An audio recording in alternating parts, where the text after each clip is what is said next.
Wait, where the hell are my manners? My name is Victor. Vic for short. Just like that guy in the old movie pictures my folks used to watch incessantly when they weren't battling one another, that is.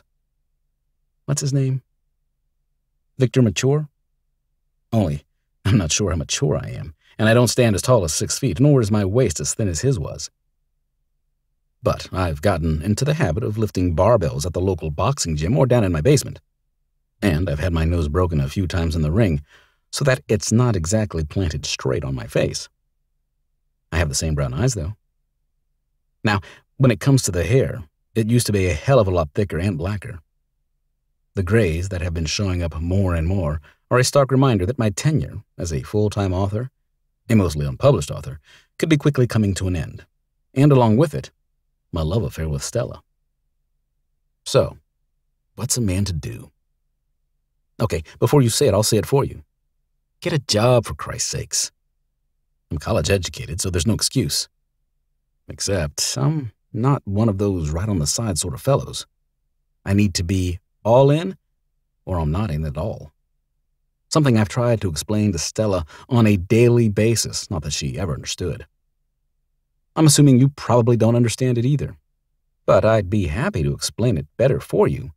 That is, you pony up for a beer and hamburger. But I'm also not a complete moron, meaning I'm not the sort to give up an opportunity to make a quick buck. Which leads me to this morning. Stella hadn't been gone for more than half an hour for her morning gym workout, followed by her job at the State Motor Vehicle Department, when someone knocked on my door. I was seated at the dining room table, banging out a new short story I was hoping to sell to a mystery magazine down in New York City. The knock took me by surprise because nobody, not even bill collectors, bothered to make house calls at 7 in the morning. At first I considered letting it go, figuring whoever was knocking would just go away.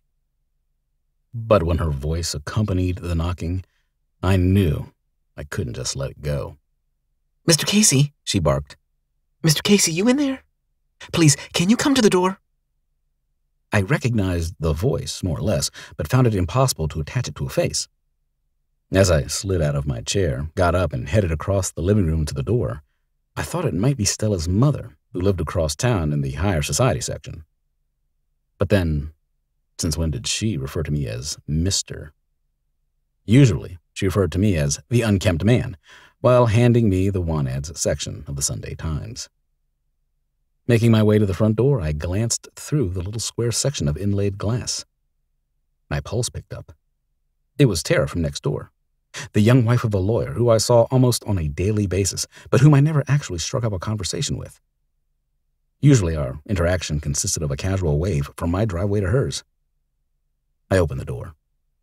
"I'm so sorry to disturb your work, Mr. Casey, but I have a bit of an emergency next door." I tried to plant a smile on my face. It wasn't that she was disturbing me. My work was going nowhere that morning anyway.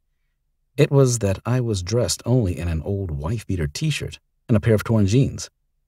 I was also barefoot.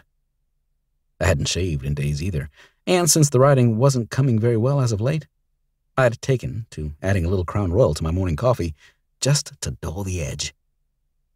But I wasn't about to run to the bathroom to brush my teeth just because Tara showed up unannounced. "Come on in, Tara," I said. "You look a little distressed. Is there something I can help you with?" Sure, she looked distressed, but she also looked hot as hell. She obviously ran out of the house without thinking about her wardrobe. She was dressed in a t-shirt that doubled as a nightgown.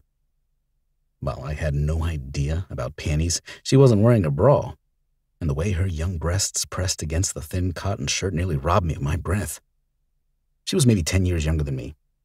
She had a nice house, a nice husband, nice little kids who lined up shoulder to shoulder every morning to catch the school bus.